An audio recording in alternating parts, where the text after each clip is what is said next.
For the month of December, we're going through a series called Advent, a Christmas series. And Advent means arrival or official visit or residence. And this is a season to remember Jesus' first arrival and prepare for his second arrival, and to appreciate his current arrival here in our hearts in the Holy Spirit. And to do Advent well, to get the most out of this season, the church calendar has kind of decided we need at least a whole month to really reflect on this well, to really appreciate the significance of the season. More than just a week, more than just a Christmas Eve service. We need a whole month.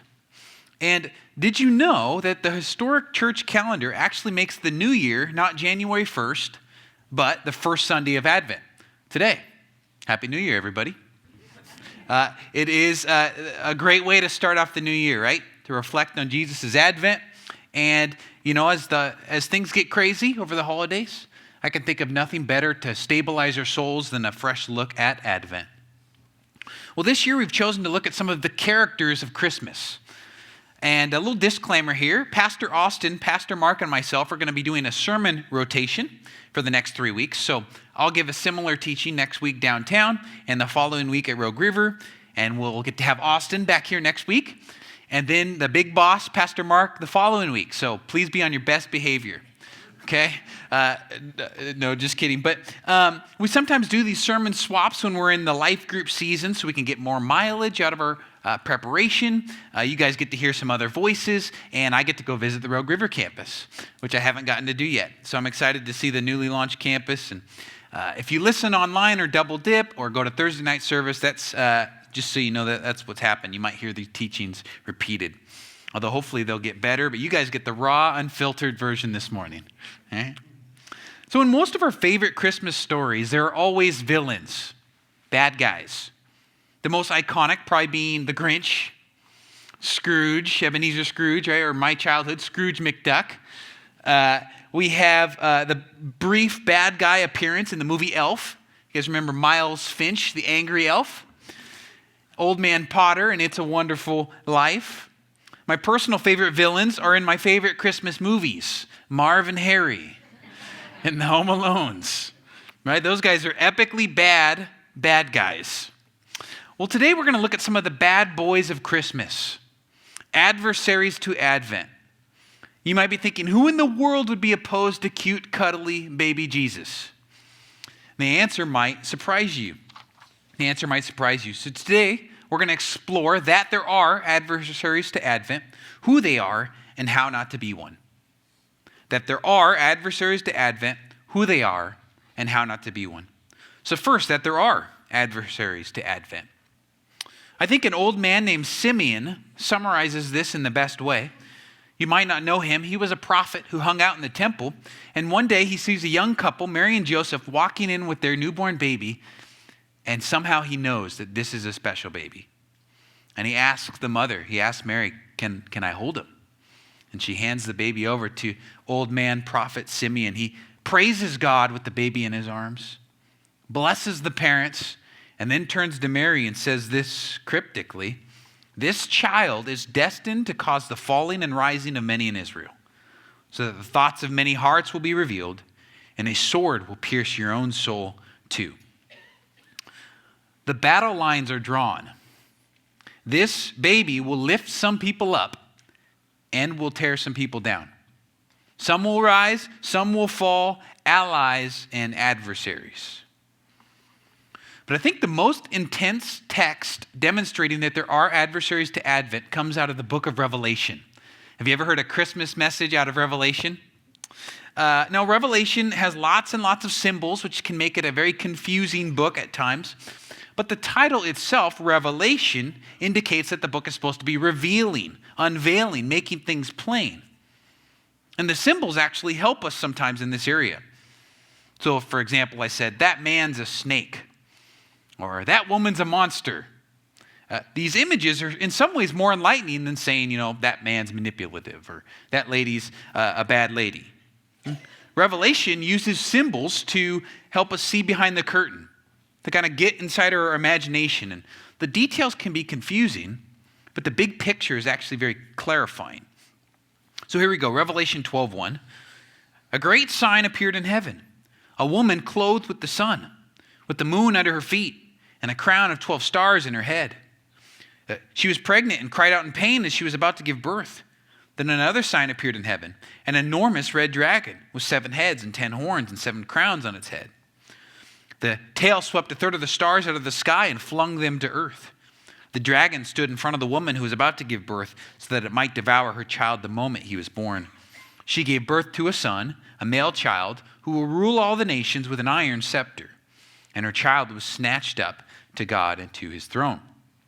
So if you're confused, that's okay. It's a complicated passage, but it can get pretty simple if we boil it down. So we have a woman and a dragon. The woman represents faithful, surviving Israel, with connections to many women of Scripture, like Eve, and we think of Sarah. We think of Jael, the lady that killed the general with a tent peg. You remember that lady? Cool story. Look it up. We have Hannah. And of course, Mary herself. And Lady Israel is very pregnant. She is long overdue, thousands of years overdue, and is getting ready to have this promised baby. And then we have a 7-headed dragon.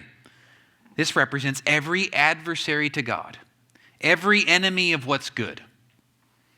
Evil events, evil actions, evil people, evil spiritual beings, even Satan himself. I really like the image from the TV show Stranger Things, the monster in that movie, to kind of get our mind around maybe what's going on here in Revelation 12. So Lady Israel goes into labor. She gets ready to have this baby. Mary has the baby. And the dragon shrieks and screams in fear and fury, lunging at the baby to try and kill him. But the dragon is unsuccessful. See, Revelation 12 is an all-out war. You see, the first Christmas is anything but a silent night. Anything but milk and cookies for Santa. And Christmas is an invasion. This little baby has invaded the dragon's domain. So let's step away from the symbolism for a second to see this play out in the Christmas story. So who are the adversaries of Advent? First, if you're taking notes, they're the religious leaders. John 1:11 says this, he, Jesus, came to his own people, and even they rejected him. Not all of them, but many of the leaders did. Their rejection of him is going to get developed further and further through the Jesus stories, but we see glimpses of it early in the Christmas story. You see, in Matthew 2, the wise men show up from the east. They're looking for the newborn king of the Jews. The religious elite do their homework, and it probably didn't take very long. They look up Micah on the scroll, Micah 5:2, and see that the baby's birthplace is Bethlehem. And this should be an exciting time for these guys. That which has been predicted is happening in their very backyard. It's about 6 miles away down the hill. But what happens? Nothing.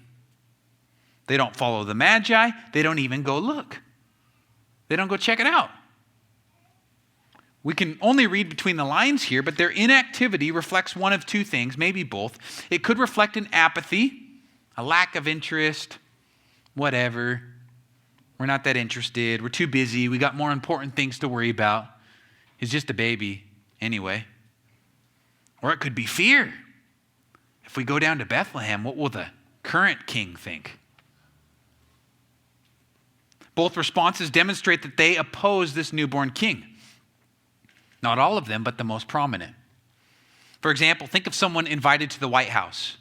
Maybe an award winner, maybe an athlete, maybe an activist. And sometimes these individuals decide not to go. They decline the invitation. This happened in the Obama administration as well, although not as frequently and prominently as we see today. But if someone declines a White House invitation, for whatever reason, they're sending a very clear message. I am against this administration. And in the Christmas story, God has invited Israel's pastors and leaders to see the newborn king in their own backyard. But they're not going. They declined the invitation. They are against the new administration. And many of these same men will oppose the new king every step of the way, eventually advocating for assassination. No, these particular religious leaders are loyal to the current king of the Jews, who is our second adversary to Advent, King Herod. King Herod. And this is historically Herod the Great. Paranoid and violent, Herod does whatever he can to hang on to power. He's like a 1.0 version of Hitler or Stalin. His political rivals or even perceived opponents don't last long, including family members. His popular brother-in-law, an up-and-coming rising star, accidentally drowns in a very shallow pool. His favorite wife, he kills. He kills 3 of his own sons. Caesar Augustus once declared, "It's better to be Herod's hog than his son." So having this in the back of your mind, imagine what happens when the Magi show up and say, "Hey, where is the one who's been born King of the Jews? We've seen his star and have come to worship him." Now we really understand verse 3 better, right? When King Herod heard this, he was disturbed, and all of Jerusalem with him. No kidding. What's this unstable madman going to do now? He finds out the newborn's supposed to be in Bethlehem. He composes himself. He puts on a happy face and tells the Magi, "Go and search carefully for the child. As soon as you find him, report to me that I too may go and worship him." Right? Everyone in Jerusalem knows this isn't true, but the Magi, they're not from around here. Thankfully, after the Magi meet Jesus, God intervenes. Matthew 2:12, after having been warned in a dream not to go back to Herod, they returned to their country by another route. When they had gone, an angel of the Lord appeared to Joseph in a dream. "Get up," he said. "Take the child and his mother and escape to Egypt." When Herod realized that he had been outwitted by the Magi, he was furious and gave orders to kill all the boys in Bethlehem and its vicinity who were 2 years and under. One scholar points out that Herod probably murders 12 to 50 baby boys in Bethlehem. Horrible, yet still not to the scale where it would show up in the history books. We only read about it in Matthew. But still, Herod embodies the dragon we read about in Revelation. Right? He's trying to kill Israel's ruler. He reminds us of Pharaoh trying to kill baby Moses. Herod and Pharaoh are what we call archetypes, servants and imitations of the original enemy of God.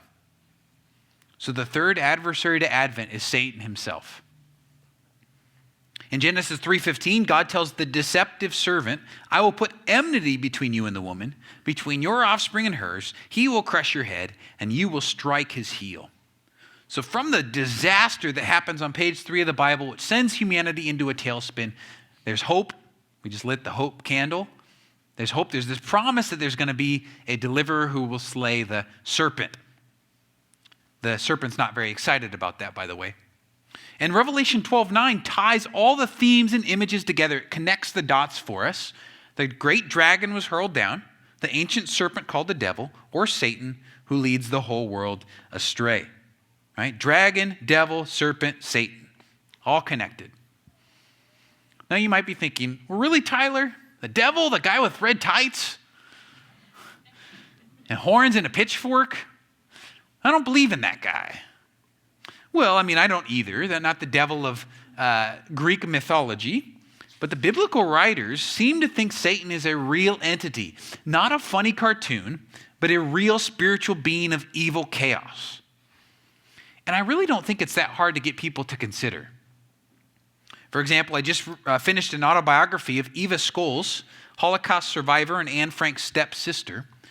And when you read about Auschwitz, when you read about the gas chambers, is it really a stretch to think that evil forces are at work outside of us? I know humans can be pretty horrible, but is it really that crazy to think that there are forces outside of us making things worse? See, the hope of Christmas, the joy of Advent, is that Jesus is going to slay the serpent. He invades our domain to kill everything that's chaotic and evil and establish peace on earth.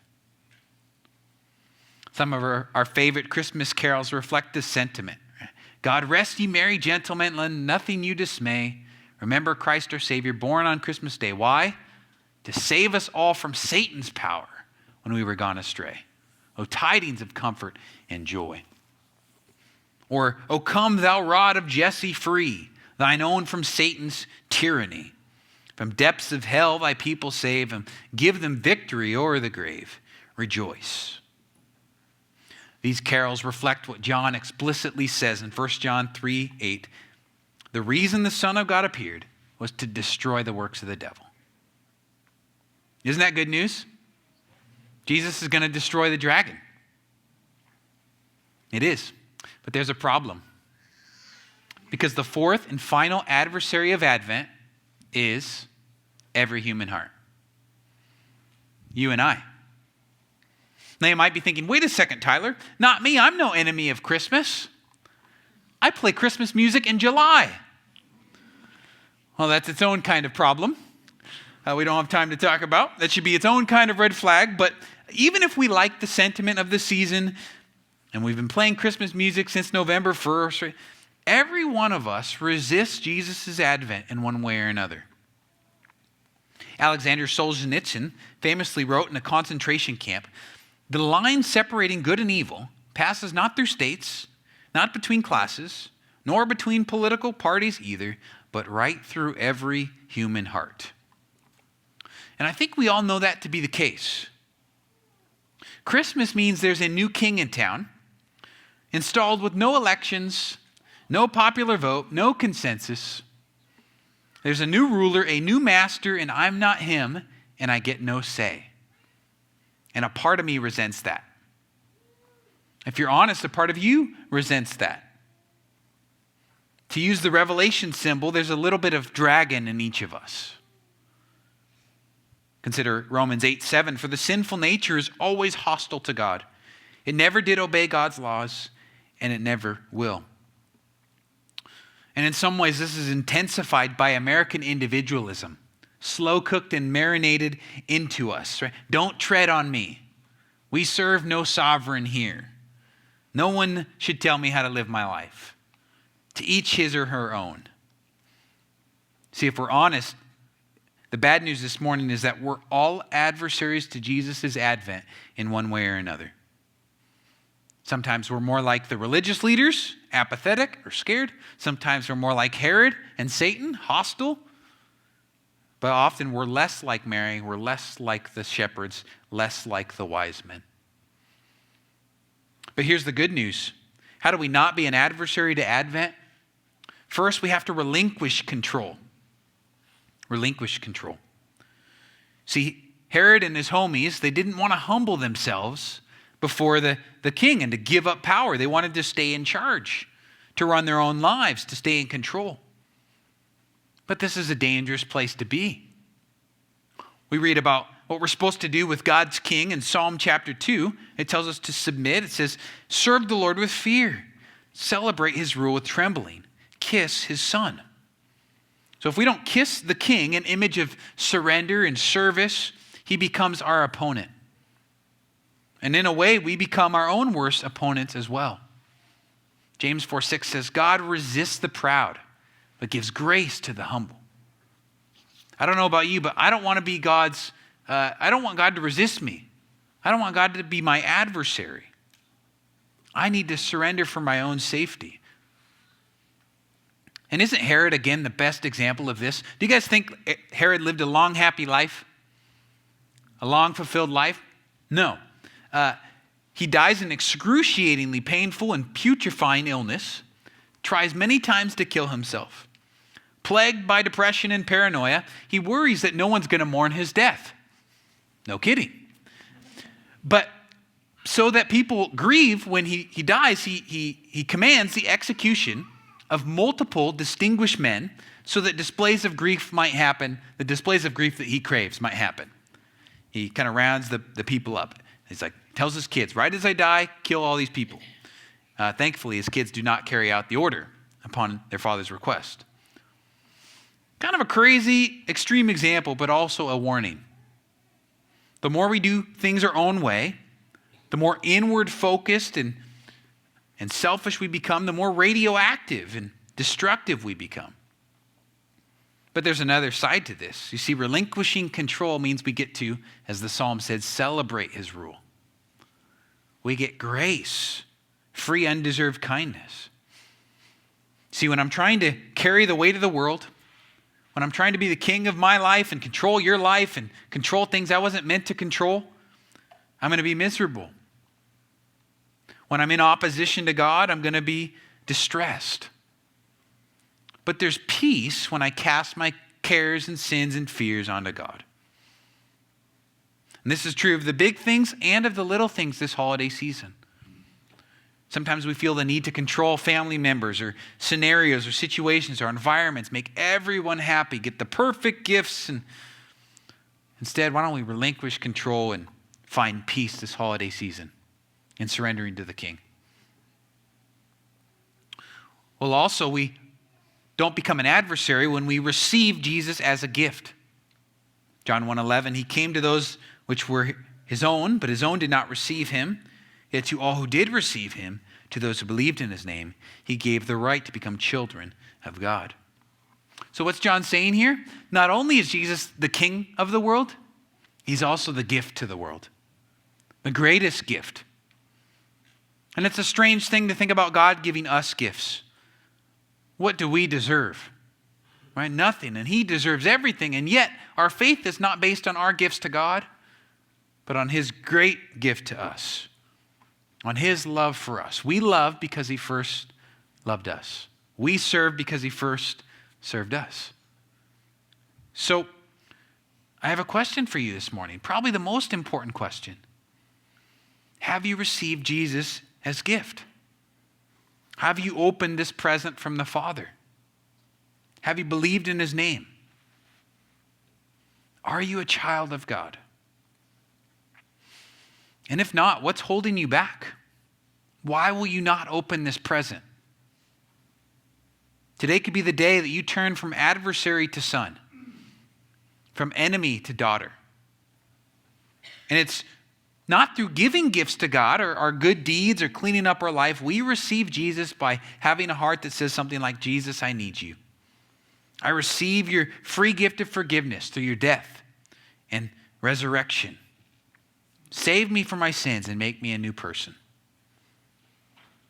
And this gift is not just extended to first-time Christians or people interested in becoming Christians, but us long-time Christians as well. This is the gift we get to enjoy over and over again. It's preaching the good news to ourselves every day. Remembering back to the great gift of receiving Jesus. Remembering back to your baptism. Well, finally, the third way to stay an ally and not be an adversary to Advent is to reflect on his return. Reflect on his return. See, the Advent season, Christmas, is not just about celebrating Jesus' first arrival. Advent is an anticipation of Jesus' second arrival. Christmas reminds us that Jesus is returning. 4 times in Revelation we read, Jesus says, I am coming soon. I am coming soon. I am coming soon. I am coming soon. And not as a baby the second time around, but as a victorious king. I once saw a t-shirt that said, Jesus is coming. Everybody looked busy. And, it's funny. It's a little misguided, but the point stands. Are we prepared? Are we living with an awareness that part 2 is coming? Advent part 2. Does it change our perspective on what's really important? Does it change the way we deal with stress and anxiety and anger this season? Does it change how much money we spend this month? Would Jesus' return mess up our own plans? Or are we ready for him? Waiting with open arms. Jesus, I'm ready for you. I confess I don't often think about Jesus' return as much as I should. And maybe that's a product of being really comfortable right now, of life going really well, that I'm consumed in my own kingdom and forget that everything else that I see around me is temporary. It's kind of like building sandcastles on low tide and being so consumed and invested in that sandcastle. But high tide is coming. And isn't it tragic to think about how much time and energy is invested into sandcastles? Things that aren't going to last, things that are going to get washed away.